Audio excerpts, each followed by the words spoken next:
Today we're going to talk about the ways that digital nomads can actually make friends. And when we came up with this topic a few moments ago, as we normally do, I thought to myself, wow, that was never a problem because we were blessed with Wi-Fi Tribe. Well, at least I was. You actually kind of went off and traveled on your own a little bit before I did. You did your own thing for a little bit there, Marissa. I did, but I wasn't really making... I was just kind of like dragging friends along who would like take a vacation for a little bit, like convince people I already knew to just go anywhere. And then when like they were done for a week, I would convince like the next person to come and meet me.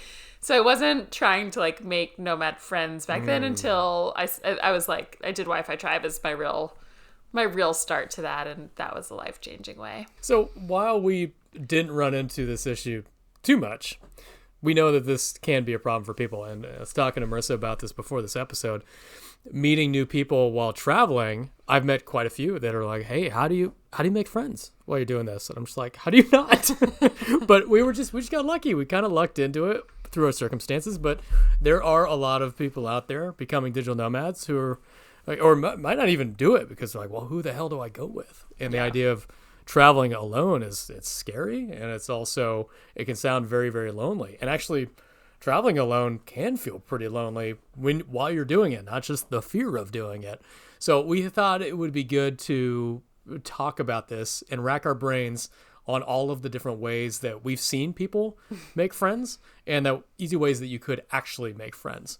And it's funny, Marissa asked me before we started this thing, have you actually made any friends outside of Wi-Fi Tribe or Wi-Fi Tribe adjacent? We say Wi-Fi Tribe adjacent because we all seem to know somebody. It's like that app, 6 Degrees of Kevin Bacon. Yeah. I don't know if you remember that, but you plug in any name and somehow through 6 degrees of connections, you're connected to Kevin Bacon. Yeah. It's like 2 degrees of Wi-Fi Tribe. It's it's incestual. Like, it it's is. Just, but I think it was so always, small. it was either like Wi-Fi Tribe or Remote Year. And I feel like our two groups and kind a lot of overlap. would blend and be like, for some Remote Year people would do Wi-Fi Tribe and vice versa. So it kind of like, it's like your cousins. It's like instead of your siblings, it's like your cousins. Like they would sort of, so I feel like all Kissing of us. cousins. Yeah. I still don't know what that means, but it sounds terrible. I don't know. I've actually never really thought about what that term means. You're from Georgia. You I should know a know. little bit more about that than I do. I know. I guess that's just like the incestuous cousins, I suppose. What's that? Which is basically what Wi-Fi Tribe and Remote Year are. It's all incestuous. Fair. But I feel like for us, like we didn't have to make other friends because those were our people. And it's like even with people you didn't know through Wi-Fi Tribe, like they had been on chapters with other people, and so like you have mutual friends, and so when you meet it feels like, oh, we like know all the same people. It's just I don't know, it's just so easy, and you'll keep seeing those people other places. So I feel like that's why we've prioritized those friends. And this episode came as a request from one of our lovely listeners who asked us to do this one, and we know it's such a big question for so many people. So I think we should start and talk about we'll start with Wi-Fi Tribe because that's where Jeff and I particularly made our circle of friends. We'll talk about, I think it'd be interesting to talk about why we make such deep friends through that and why they've lasted.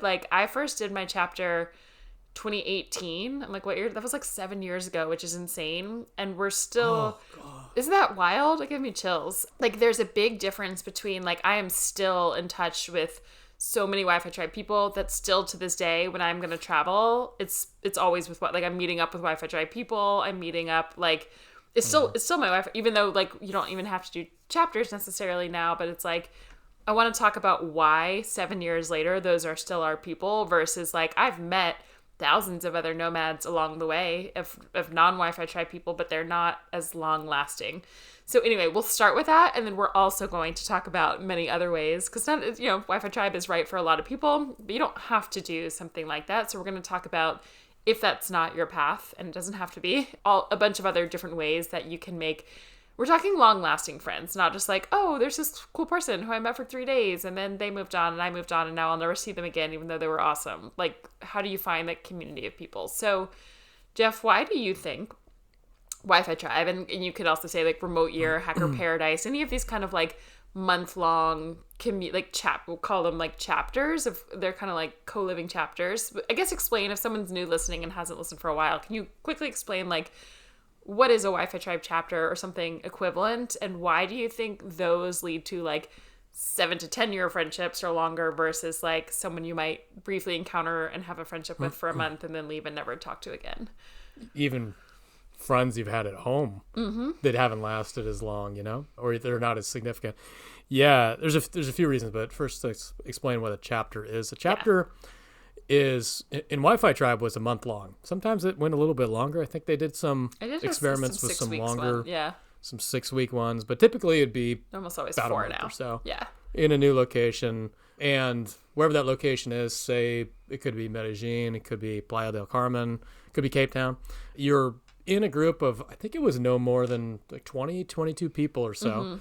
And it would either be in one compound, like a little, almost like a commune, like Diego's. But we're not a cult. What did we call the commune in Bolivia? That's compound. A good example right there. The compound, yeah. So that's a good example right there. Diego's parents own a house in Bolivia, which is quite literally a compound. Like it's big, huge yard, a big house, and that one was a little bit smaller. I think we were maybe 10, and I think maybe it was able to hold up to 15 using the other house or so. But you'd never get more than 20 people. And you would be in close proximity with these people all the time. So you've got like you're living with these people. So it's family, and you got a month of it. So that brings me to the first reason why they become lifelong friends, because the friends that you have at home, and oftentimes even your family, is all the time you spend with them is compressed into usually a dinner or a movie or maybe a long afternoon doing something. And you squeeze in all this life into one small period of time, and you're talking, trying to get everything out, trying to cover all your bases so that you've met and you've built your community. With Wi-Fi Tribe, you're just living, so you don't feel the pressure of talking and doing all of these things. Like you're just living life, and so you get to see people in their natural element, how they are when they're tired in the morning, when they're super annoyingly buzzy at night. Marisa. I was like, me? I was like, that felt personal, Jeff. That felt personal. not annoying, but just you. It was. Just like, I don't know. Just you. Just something me. Just mode. annoying you. Had some mode is like nighttime mode. Prime time. Prime time. Yeah. Jeff is a morning person. I was a night person, so I was like super chatty at night. I'm recovered. Jeff's super chatty in the morning, and I used to be back then when we first met. You're very like, Marisa, stop talking. I was like, Jeff, this is the time to chat. It's because I was having all that coca tea in the morning. Anyways, so you're with these people all the time, and with that, when you're just living with people, you tend to enjoy they become an extension of you, And when they're gone, there's always the blues of the chapter ending, because you've got this like emotional hole that's ripped out of you because you're used to having all these people around you all the time. So it's very, very difficult. The second thing is, when you're meeting these people, they're all there because they share very similar core values to you. And I think that's the main reason why you forge such long-term relationships, is really friendships are sharing core interests and core values and outlooks on life in general. And a lot of the similar things that we share are curiosity. A lot of travelers and digital nomads are just interested and curious about the world. They want to learn. They're there to learn from cultures. They're there to be challenged a little bit and have a little bit maybe excitement and a little bit more risk in their life. So you're kind of sharing that. We all might be slight dopamine hunters. I don't know. Could be a little bit. So that's a shared thing too. Also, I would find, at least with Wi-Fi Tribe, maybe not all travelers, but maybe a little bit more in general, I think they tend to be a little bit more humble because of the curiosity part, especially Wi-Fi Tribers. They really do, 99.9% of the ones I've met, respect the local places that they go to, traditions, cultures. They don't try to bring whatever their Western ideal is with them wherever they go. And so when you're meeting these people, I always explained it as, when I'm meeting a stranger from Wi-Fi Tribe or adjacent, it seems like you're having a conversation that you've had 10 years in the past. Like you're just familiar already. These people are familiar to you. So it's just easy right in the door. Within the first weekend of any chapter, I'm like, oh, I know these people. This is great. Like, I'm comfortable being around these people. Yeah. So I think that combination of things just imprints on you. And then after that, they can leave. I have some friends like I haven't seen in 1, 2, 3 years or so. And then you're just like, hey, I haven't seen Jim. It'll be 2 years soon. But I'm sure, we go meet up in Costa Rica. I'll be like, hey, what's going on? It's going to be the same conversation we had it's like you never left. Nothing, like I never left. Exactly. Yeah. There's a couple things I'll add to that, and those were all super accurate. The first one is when you meet Wi-Fi Tribe people, not that every Wi-Fi Tribe person will continue to travel forever and ever. Some people eventually go back home or settle in one country or get married or have kids or live a different life, whatever it is. But I think that a lot of people that you meet in Wi-Fi Tribe are kind of intending to be long-term nomads. It's not like, oh, let me do this for 2 months and then go back home. Like, they might be trying, it might be their first stop, but the intention is usually a longer-term nomadic path, I've found, versus if you meet someone else traveling, maybe they're just backpacking for 2 months and then they're going back home, or maybe they're just trying nomad life and they don't like it and they leave or something. So the people that you meet in a Wi-Fi Tribe, I feel like will be there for years and years and years to come, still traveling and still people you can meet back up with. Not always, not 100%, but I would say over-indexing for sure. So I think that makes a difference of like worth investing your time in because you'll keep seeing them versus like it doesn't always make sense to like give a month of your life to a really deep friendship with someone you will never, ever, ever see again. It's just like, why, not why would you do that? Sometimes it makes sense or you can keep phone calls, but it's like, as a nomad, the people, if you're looking to kind of make long-term nomad friends, you want to find people who are going to be long-term nomads. And I think that's a really great place to find those people. So that's one. Two is what I call trauma bonding. So when you mentioned like by the first... Forgot about trauma bonding. It's such a real thing. So when you talk about, that like sounds like a negative thing, but it's a positive thing. Like when you do hard things with people, you're bonded. And I think Wi-Fi Tribe people specifically are very adventurous travelers typically. And if they're not, they become it because everyone else around usually is. And when you talked about it reminded of this when you said like by the first weekend, you really know people because typically we'll go on weekend trips. So it's like, you're living during the week, just like a normal life in your apartment or house or wherever. And like Jeff said, like you have the day-to-day breakfast or lunch or you go to the gym or you're working side by side, just like these people are around. But then typically like you'll go on a first weekend trip, and typically the weekend trips are like when you're traveling, think about like if you first start dating someone and then you go on a trip with them, like you learn a lot about that. Like you see if you can be with that person because things go wrong, you're jet lagged, you're tired, you miss a ferry, you get lost, things happen when you travel. And so when you go through hard things together, it bonds you together. So I think it's really different to like, typically we do 3 or 4 weekend trips with this group of people. And that's like a lot of trauma bonding, a lot of just exhausting, tiring travel things. And also just like, as Jeff said, all the in-between moments of like, you're just living in a house with people. So you have late night chats and there's just deep people. So you form these really deep relationships.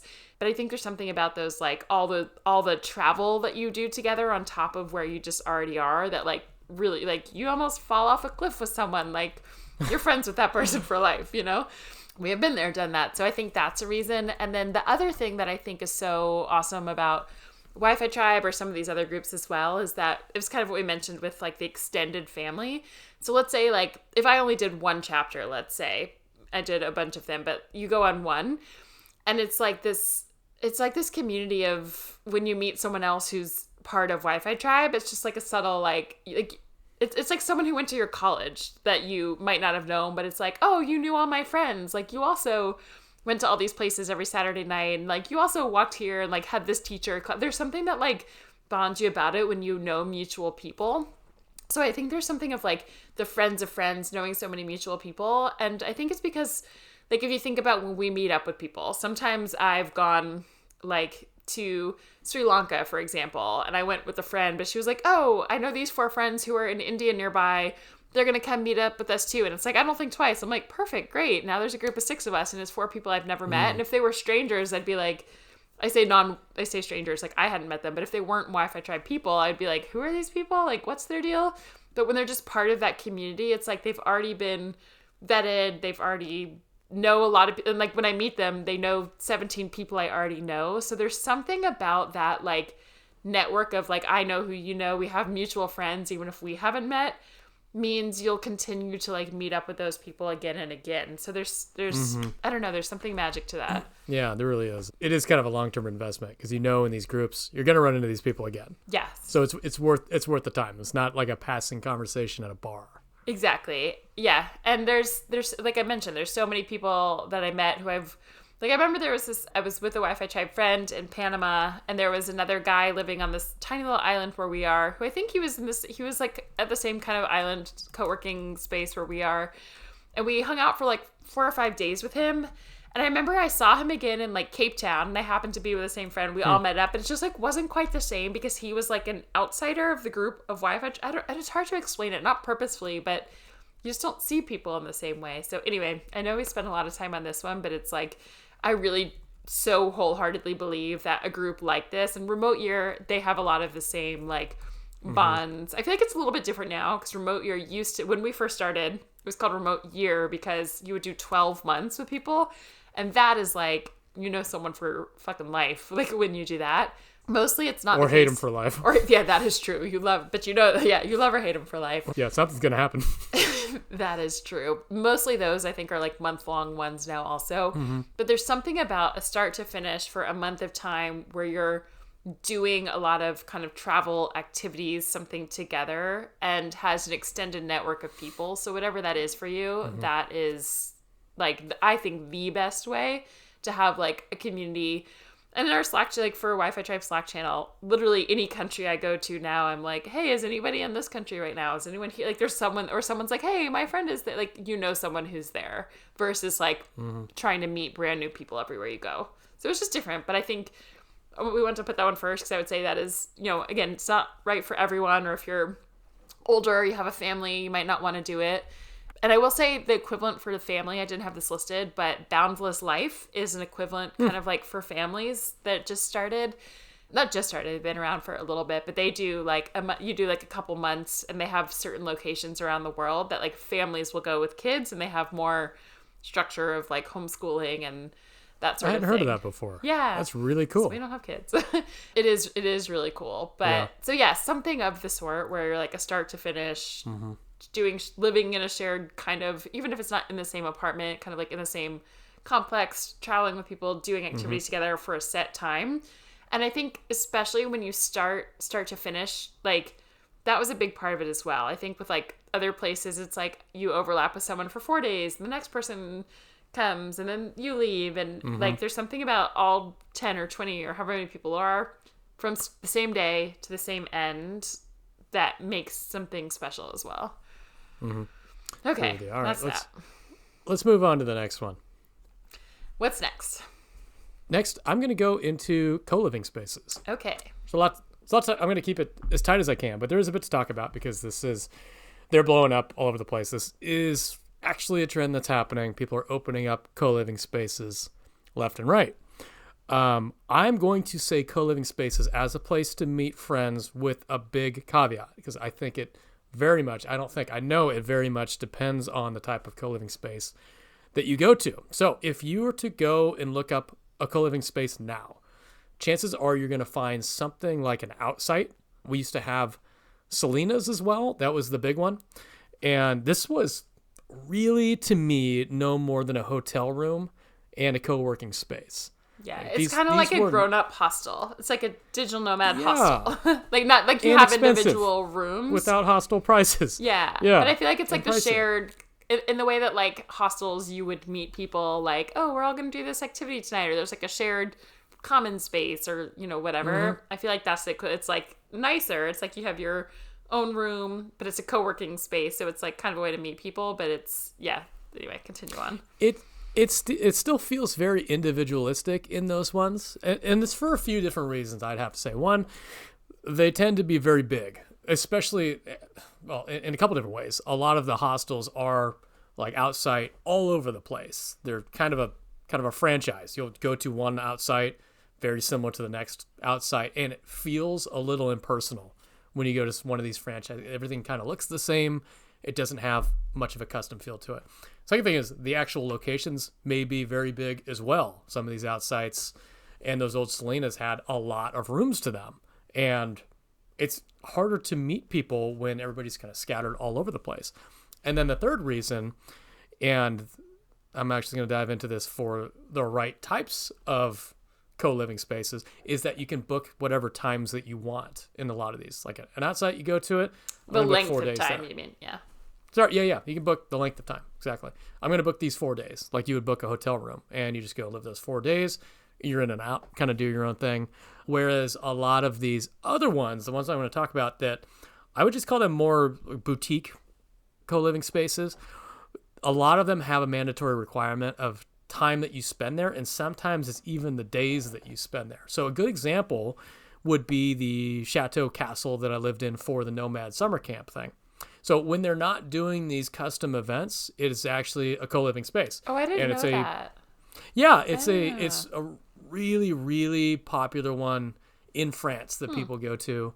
It is, for those of you who haven't heard before, it's in a 5-story castle from 800. It's literally like a 1,300-year-old, 1,200, 1,300-year-old castle. It's beautiful, overlooks these rolling fields in Normandy. But when you go there, you have to book beginning of the month to the end of the month. You've got the full month booked out, as does everybody else. So you go through this whole thing together as a group, and they have events all the time. They've got unavoidable common spaces. Like, you will be with people, and that's kind of the whole point. You want to work during the day, and you want to share and make community in your spare time, which you'll do a ton of in these spaces.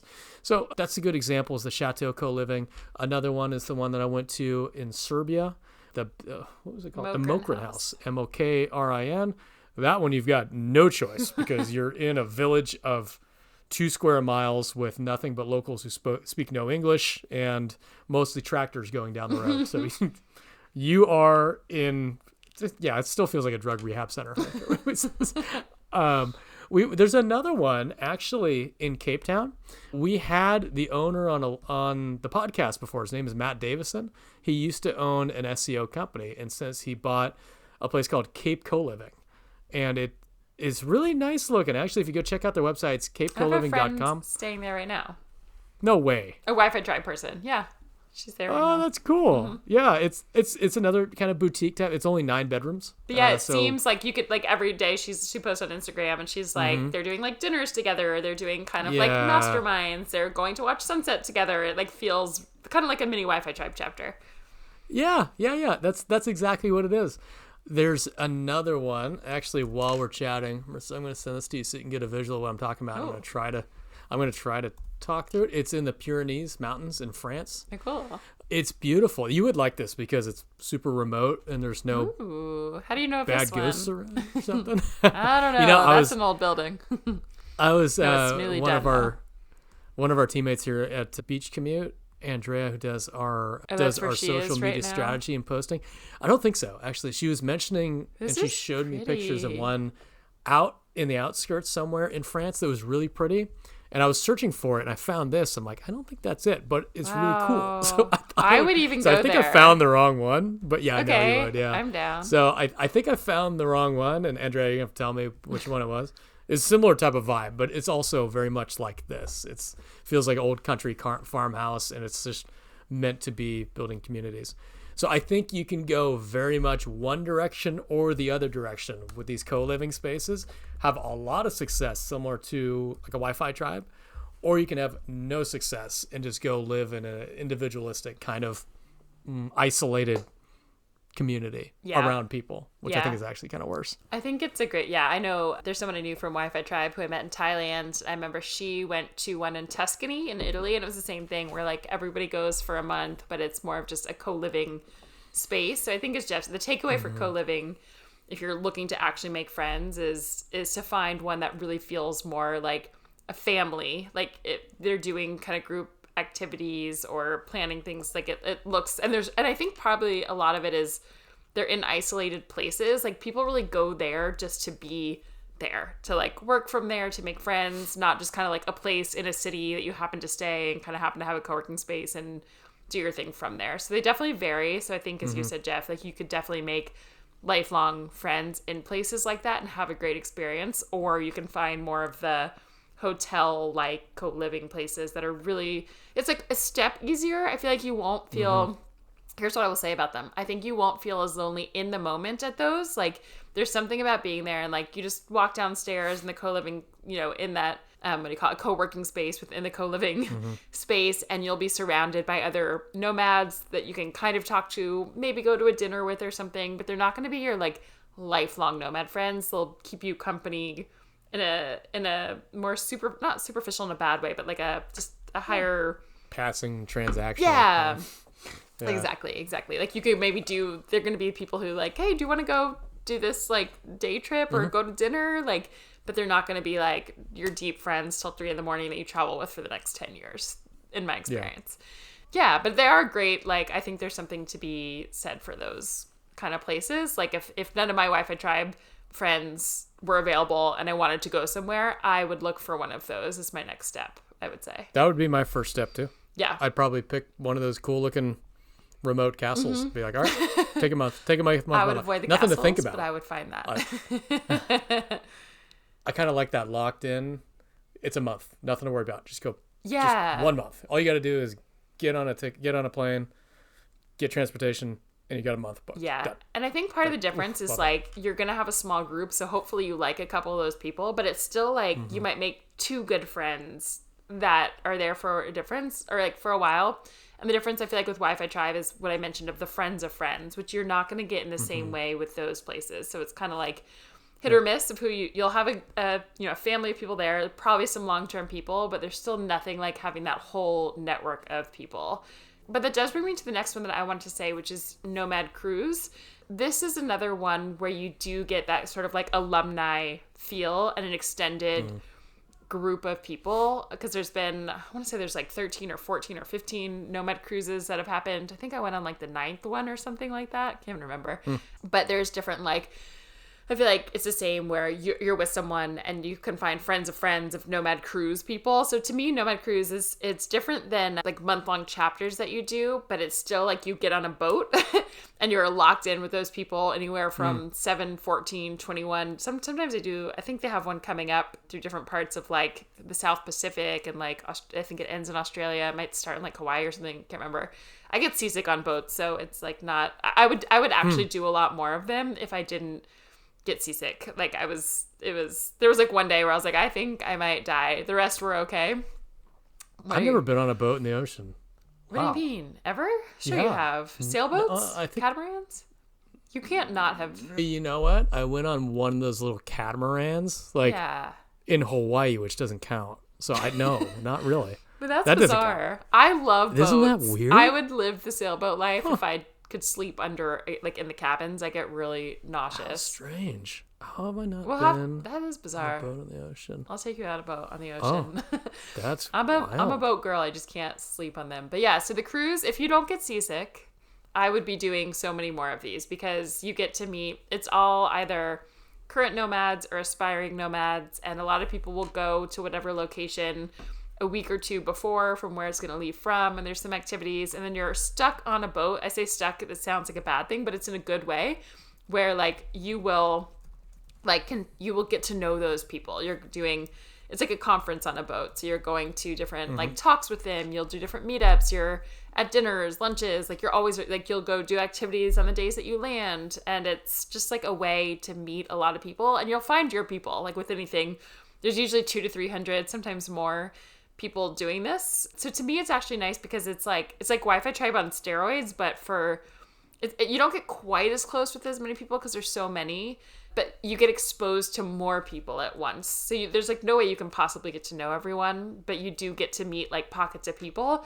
And then like I said, it has the same alumni effect. So if you're somewhere else, like the next year, you're like, oh, I know, what nomad cruise people are here. There's always someone somewhere, whether it's, someone from years ago who did nomad cruise, but it's the same kind of thing where it's like there's a certain type of person who will put themselves in that situation, and so it's kind of like self-selecting, but you get a whole community of people and you meet a lot of nomads, and then you have, so whereas like the co-living, you might make those 2 friends. Here it's like you're gonna meet 30 new friends and friends of friends, and have that, like a lot of people, like we have our Wi-Fi Tribe network.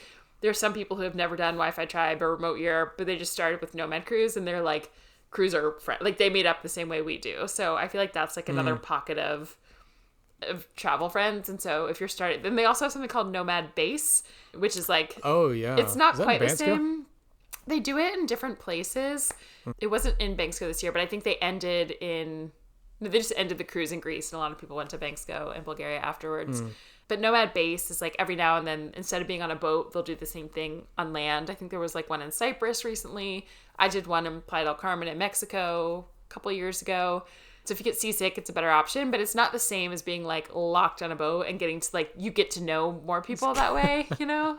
I was going to say, well, you really get to know somebody when you're stuck on a boat with them, right? You certainly do. And there's so many people, so you don't have to, and you can kind of like escape to your room. But anyway, so that's another good one, I would say, if you're just starting out. Like, and I would say with anything, I feel like it's just kind of a pain in the ass to like, just to start, right? Like to make friends to start. And I'm so grateful that you and I did it the way that we did so many years ago, because then I like made a lot of friends in the first couple of years, and now I'm like, I don't have to, I only go where my friends are now, pretty much. I'm not now all these, like, it's like we put in the investment and it's paid off years later, and now I'm not like, I don't have to go put myself in these places because I'm like, hey friend, do you want to go travel here? Like, I'm gonna get, like, I don't know, it's just easier now, but we have to do those things to start. You make friends pretty quick on these things, and then you've got your adjacent friends, and all of a sudden you're kind of set. Yeah. Once you do just do one, like pick one of these things to start, and then hopefully you'll find someone who has a lot of nomad friends already, and just weasel your way into their circle.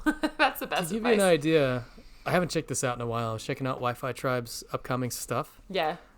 They're doing a hut-to-hut hike in August 2nd to 8th. It's unplugged, so they're diving into non-digital nomad stuff. A couple like adventures, which is that trauma bonding that we talked about. It's in Norway.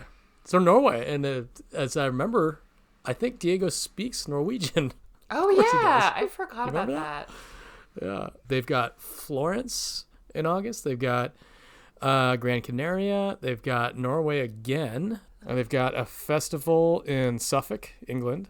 Yep. And that one's like it's the first time they're doing, it's like 100%. That would be a great one. It's kind of like a nomad cruise equivalent where you get to meet like a lot of people all at once in a shorter time. But it's like, that's cool. Yeah, meeting everyone on steroids, and then you now know a lot of people. They've got some cool stuff here. Kazakhstan? I haven't seen that on there before. That's cool. I would love to go there. Seoul, of course, Greece. Sri Lanka is on the list. That should make you happy. They're staying where I stayed there. It's an awesome place. Amazing. Cusco, we've seen that quite a bit. Tarifa in Spain. They're doing Day of the Dead in Mexico. I know they've done Oaxaca before, but they haven't done it specifically for Day of the Dead. So that's pretty cool to see.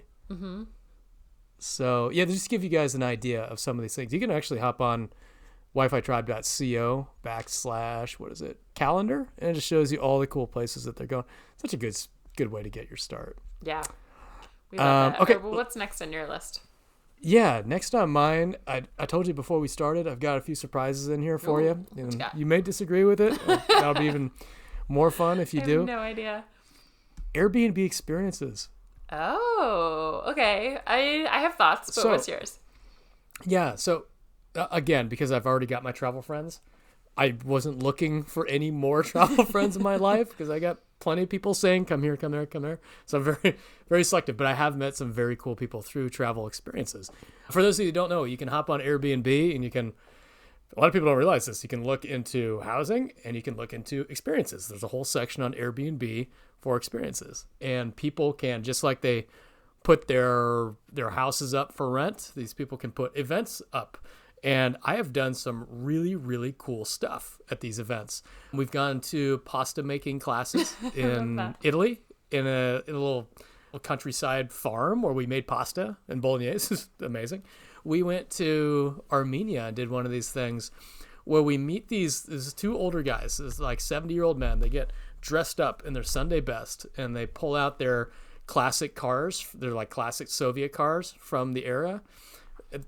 They just kept these things pristine, and they give you shots of cognac, and you enjoy some cognac, and they drive you to their favorite spots around Armenia. It was a whole day. It's amazing. And that was like in between going to these people's houses where we learned how to make dolma, those cabbage wrap things. We drank wine there. We made dolma. They showed us around. It was amazing. I've also gone on what we call absinthe tours in Prague, which was an absolute blast. We went to all these underground places that you would never find and learn the whole history of absinthe. And while we did that, we always made like really cool friends doing these types of things. You get a lot of similar like-minded people. Last one I want to tell you about, your favorite place, Bucharest. Ooh. This was the best part about Bucharest. I never told you about this. You guys did that abandoned place. Is it that one? Oh, I did tell you about it? It's the, what do you call it? Urban something or other. I don't know. You go into these abandoned places and it's not legal. It's absolutely not legal, but it's Romania. So anything goes. Don't use the shit. So yeah, we're just like going into these abandoned houses and going through these crazy routes to get into this abandoned movie theater. Like we had to climb over a roof. Haunted. Past it. That one wasn't. The first building might have been. The movie theater was too new. That definitely wasn't haunted. But it was frozen in time. You could see when they shut down because they had movie posters on the wall of what was premiering, and they just left it all there. Wow. It was 1996. Is wild. Bizarre. So everything showing in like August 1996 just frozen in a time capsule there. It was weird. So cool. Yeah, it was so cool. I think you would probably hate it, but it was... probably. I remember when you guys did it. I was there when you guys did it in Romania, and I didn't go with you. I was like... Yeah, oh, okay. We went to this abandoned building that just got left by the government, so we're just walking around this super dangerous building that looked like it should have broken down. They would have never done this in the States. Like very legal. You would need to sign like 80,000 waivers and be wearing harnesses and shit, but it was cool because you just... go out and do it. Anyways, it would take a little bit of extra effort because these are people just kind of touring, but there's very, very much possibility to hang out with these people afterwards and make some friends. Oh, really quickly, I did a walking beer tour with a few people in Prague. Just went from place to place to place to place, learning about the city while going to get the best beer. Met some awesome people doing that. And then another one in Prague was this. It was a Michelin star chef that did a dinner at his house. And you would go there and he'd serve you this tasting menu of like 8 courses. And it was a whole bunch of Brits. And we had all of these rounds of food and drinking.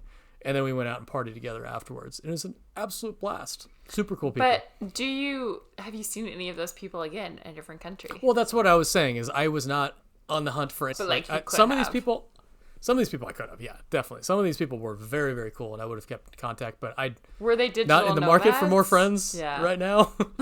Most of them, I think most of them were touring-ish. Yeah. So that's what I say when you said, like, what is my opinion on that? I would say it's hit or miss of, like, digital nomad friends. I would say that's a great way. It's more miss than hit. Yeah, I would say like if you're in a place and you're just looking for some company of like to do an activity with, or maybe to get a couple dinner, like walk around with, or do something that weekend with, that could be a cool way to meet people. But to me, it doesn't feel like a long-term digital nomad friend plan. I think that's probably accurate. Yeah. Okay. The next one on my list are like week or month-long events. The one that came to my mind, I did a month-long Zouk training in Mexico. I remember I did this a couple years ago. So Zouk is a Brazilian dance, and there was dance fighting, right? Dance fighting. Like Meet the Fockers? No, it's not fighting. It's like a sensual hip hop. It's really cool. It's like more. Are there any witches involved or sacrifices? No. Why would you think that? I don't know. I just maybe this is actually maybe just around normal people things. This isn't okay.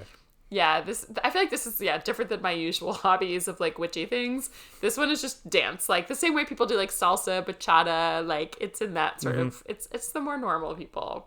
There's some, I feel like around the same time you did go on some event. I went to Mexico for a very witchy moon ceremony with like super local women. Yeah, so that was the way. That. Yes, I was like, why are you thinking this? They were around the same time. But yeah, so. If you have, this is a little bit different. We'll talk about, I think both of us probably have on our list of like hobbies when you're in a place, but this is specifically like going somewhere to do like weeks or months of training for something. So this particular program that I did was like 100 hours of Zouk, and I want to say there was like 60 of us. So it's a little bit different than Wi-Fi Tribe. Like we weren't living together. We did our own accommodations, but I was in a group of like 15 people where after work every day, I would spend like 3 hours dancing with the same people for a month long. And then there's like socials, which for dancing is like every night from like 9 or 10 p.m. till midnight, 1 in the morning.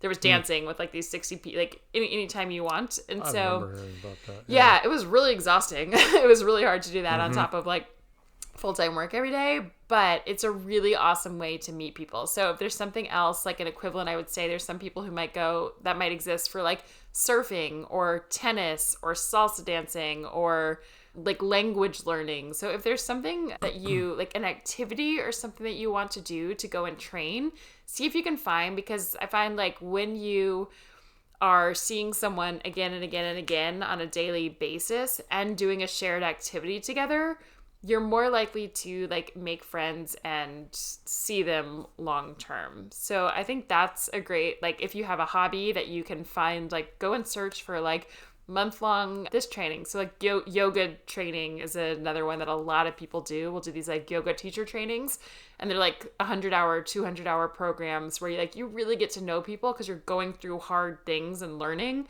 And it's kind of like that trauma bonding we talked about with like travel. It's the same sort of thing. So that's also a really great way. It's not always 100% digital nomads, but mostly if someone is there for more than, like if you do something that's more than a week, that's not just someone's vacation, typically you'll find they're also working remotely, and you can find programs that specifically you'll tell are like it's in the evenings or the mornings, or it works with a work schedule. So I would say that's actually a good way. It's kind of like a month-long Wi-Fi Tribe chapter, but it's really like for an activity, and you happen to also be nomads. So I think it's a cool way to meet people. I think that's probably a pretty good hit rate. Yeah. Especially if you're in a general nomad type of location, doing that type of stuff. If you're doing some sort of, say, yoga or Pilates course in your digital nomad location, I gotta say you're gonna be about 50% digital nomads of that thing. Right. For sure. I mean, just the proximity to digital nomads and that type of activity, for sure. And I think that goes for almost any sport, which I was gonna go to next. As you're doing these sports in these kind of locations, your hit rate's gonna be really, really high with digital nomads. A few different examples that I had were just most recently, there's so much sport in Puerto Escondido. There was an entire group for just playing spikeball. Spikeballs is just a fun little net sport that you pull out and build on the beach. And people come and you sit on the beach and wait for your turn, and you bullshit with people next to you. And most of the time they're digital nomads, and you'll be like, hey, which cafe are you working from? Not what do you do? It's like, which cafe you been working from? Where do you like to hang out around here? Talked about that before. We hardly ask what each other do. We just assume that you're online and doing something. I met quite a few people just playing spikeball out there. Puerto Escondido is well known for the volleyball groups, and there's enormous volleyball groups, and there are clicks and clicks and clicks and clicks, usually based on your skill level kind of thing. So I mean, you can get into and meet other digital nomads just by hopping out there with no skill whatsoever. And people do all the time. I met quite a few friends just by playing pickleball. And again, these groups, and when I say groups, usually it's a WhatsApp chat for the most part. And people just add you to the WhatsApp chat, and then boom, you got a group. And you can use that group to say, hey, I'm going to go play today. And then you can go, grab drinks or grab dinner or something like that. So there's a couple different examples there. I know there's there's yoga groups wherever you go. Also, there's ways to meet people through playing paddle. Paddle's a little bit different because most of the paddle places that you go to use an app. It's called Playtomic. It's Playtomic. And you book a court through it. So these places that own these courts will actually use the booking software to organize all of their booking times and people, and they collect the payment through there. So you just select, you can go with a friend or you can go solo, you can do whatever you want, really. Just say, I'm going at this time, I'm part of this group. And then you go there and you meet other people, and sometimes they're same kind of thing. If you're in a digital nomad spot, 50-50, it's going to be a digital nomad doing this kind of thing. If you're not in a digital nomad spot, you'll probably meet some locals, and you might not meet them. But either way, you will meet people who are interested in like-minded things. And I also have always thought that doing sports and physical activities, dancing, things like that, are some of the very best ways to meet people. 100%. In a way that's not uncomfortable. It's like you're already doing something that you love doing. You're moving around. It's not awkward, and you're sharing your experience with this activity. And it's a different type of bonding when you're doing this kind of physical activity, I would think. Yeah, it's so much nicer. I feel like if you just go to it, like in Playa, for example, there's also volleyball meetup groups where I've met people in the same way you're saying. And then there's also just like every Monday night, there's a digital nomad like meetup on a rooftop bar. And it's so, the two are so different. Like I hate the just like rooftop meetup because you go and you're like, ugh, I have to like approach someone. Like I'm very capable of it. Let me just say that. Like I don't have any social nervousness. What's the word? Exactly. I just don't want to. It's just like not as enjoyable. So I feel like those are like, you have to like have conversation and talk, and you end up in conversations that you want to leave. And then it's just like, it's like dating without the payoff. Yeah, exactly. So if I got somewhere new, I probably still would go to that. Like if I arrived to a new place and that was happening and I had nothing else, if there was no other options, I would go. Or if I had a group of friends, then I like would already go and maybe they know people and it's like just a good way.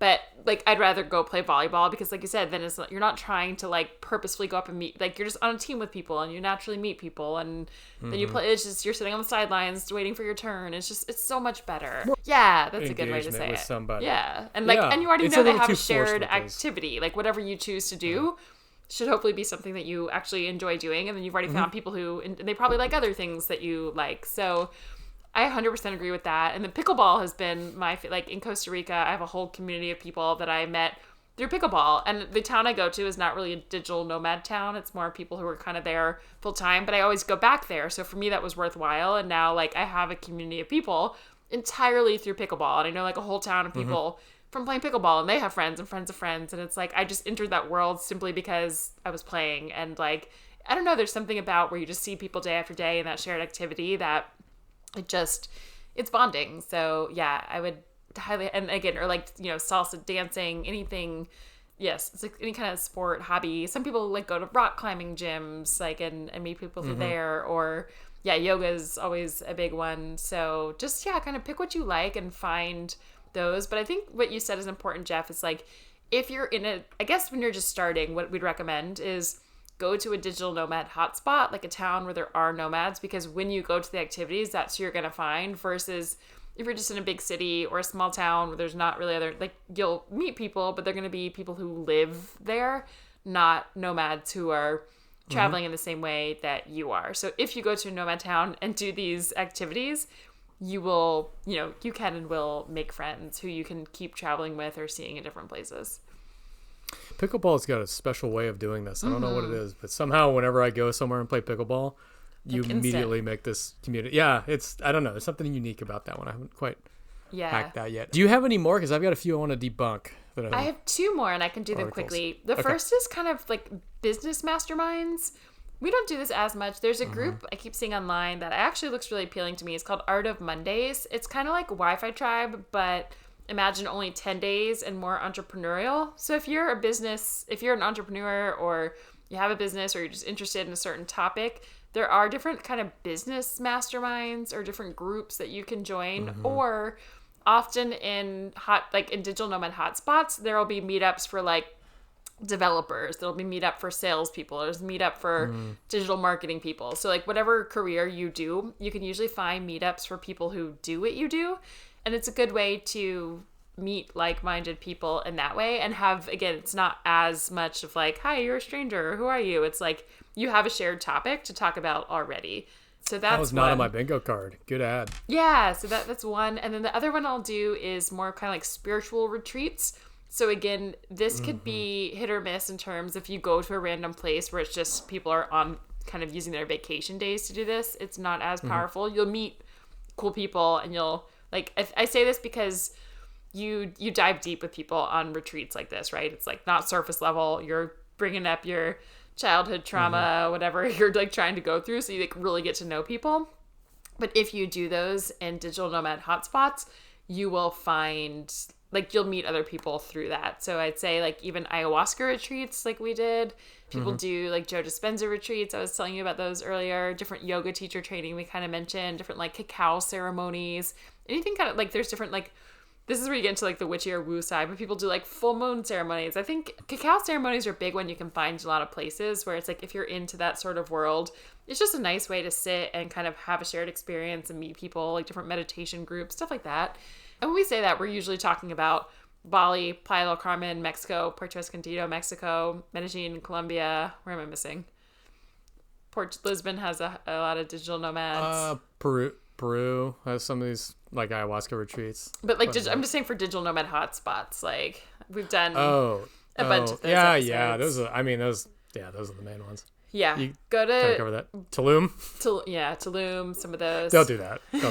There are a lot of nomads there, though. They're still there. Yeah. So Anyway, so those I would say those cover the basis of the things that we do recommend. So you mentioned you had 2 others that were like don't do that maybe people think that they should or would do for this. What are yours? I've got an argument to debunk them because I read them in research for this and I don't agree with them. Okay, that's super helpful. What are they?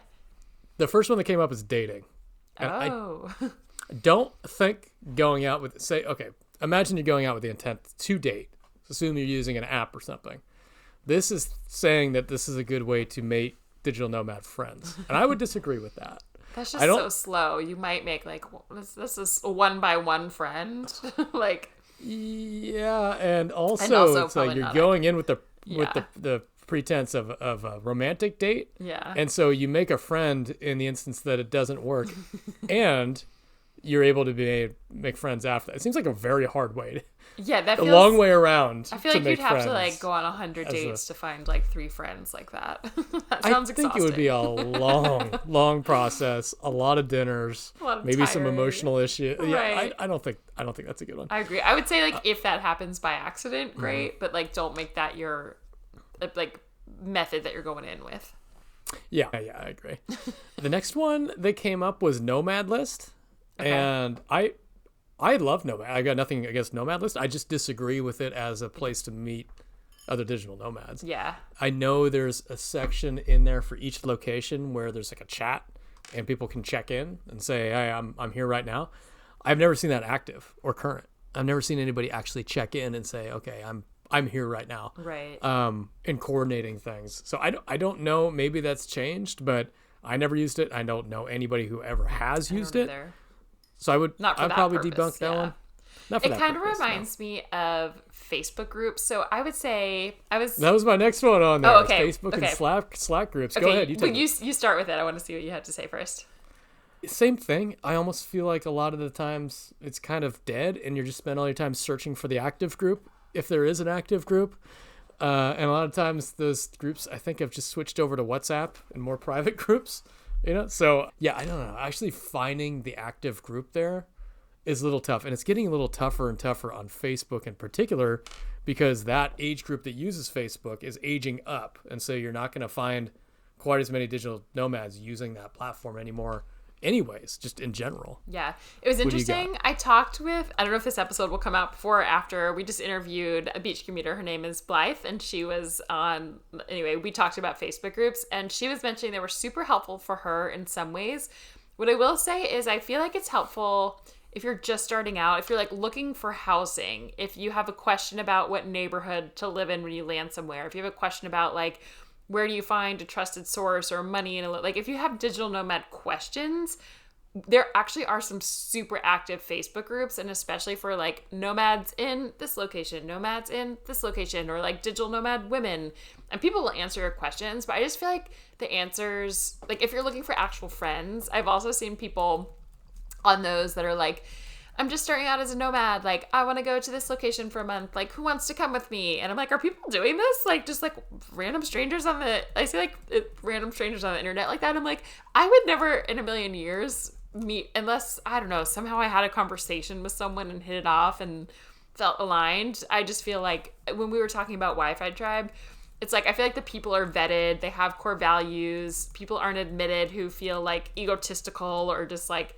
really crazy or a bad person. So it kind of like does the filtering for you. Whereas this, I just feel like Facebook is like the Wild West of people. And I was like, I would never be like, yeah, let's go meet up, Facebook stranger. Like, I'll meet you in Romania tomorrow. Like, no, thank you. So I think it has its use for information, but it's also like, I just feel like you get people who I don't know if it's like they've never traveled. It just feels like almost like the Reddit of, you know what I mean? Where it's just like people are so polarized in their views and maybe have never even done the thing versus like if you were to ask that same question in a Wi-Fi Tribe Slack, I would trust anything people tell me because I know they're traveling the way that I do. So anyway, I think it has usefulness for finding housing and some other like random questions and things. but as like a way to make friends, not so much. That's all I got. Do you have anything else? That is it. Well, you also talked about co-working spaces. We didn't cover that one as kind of like debunking. I do want to say that because I think a lot of people, we talked about co-living a lot.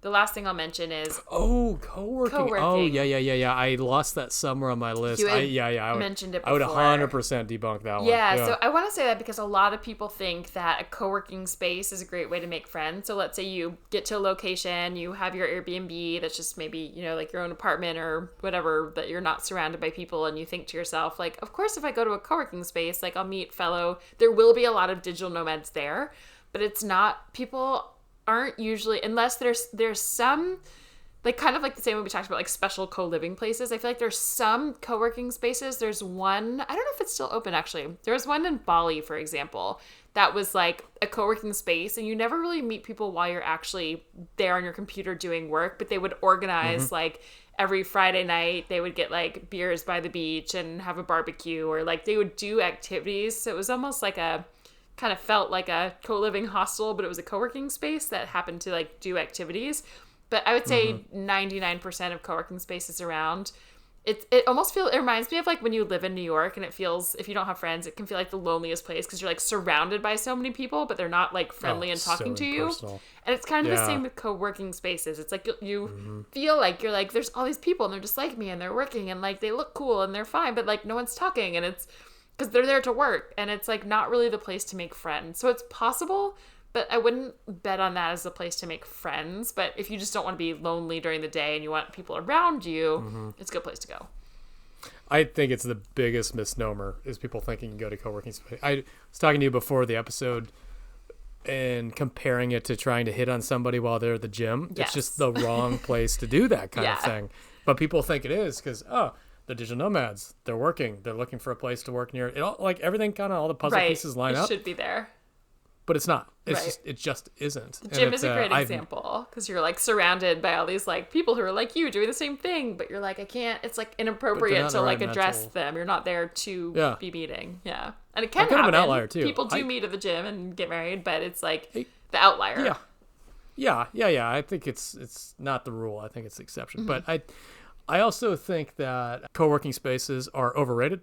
I feel like everybody I know loves to go to these co-working spaces. I don't like most of them. I don't either. I feel like they feel stuffy. I feel like they're very more impersonal than an office, but with the shape of an office. Like you don't even know anybody, but it still feels like an office in a lot of these things. It's like lonelier. It's lonelier. It makes it worse. But some of them do it pretty well. You go to a few. There's a few in Mexico where it's outdoors, indoor, outdoor, good restaurant that serves you. Feels like more you're in a cafe than you are this stuffy office building, like one of those old dark Salinas. Yeah. So you can Every do now okay. It and works then okay at a bench. I will go but I still don't for meet a anybody day there. or so. I don't want to. Yeah. I want to work. Yeah. Yeah. Yeah. Squeeze in a day a week, maybe, and I'm only there for like half a day. I gotta get the hell out of here. Yeah. Same. Some people love them and some people heads down, but it's really more for the work environment and not to like it's heads make down. friends. Yeah. Exactly. Well, I feel like we covered a lot of space there. So hopefully, if you're listening, this helped you learn how you can take the leap, make friends, and what I'll say is it does take effort, and it's like annoying to start. It's one of those things you just have to invest in when you first get started, but then it's like compound interest. It will pay off over time, and then you don't have to like do as much later. So it's possible. We hope this gave you a lot of ways. If you're listening to this and you don't yet have a remote job that gives you the freedom to travel, check out beachcommute.com/email. We send out daily remote job alerts that have awesome companies that actually let you work from anywhere, not just like work from home. So people love our daily newsletter. So I would definitely sign up for that. We send lots of good info there. If you haven't already given this podcast a 5-star rating and whatever you listen to, we'd love if you just pick up your phone and click the 5 stars. It helps more people find it so we can keep sharing lots of info like this with you. Jeff, anything else as we wrap this up? That's it for me. We'll see you again next week.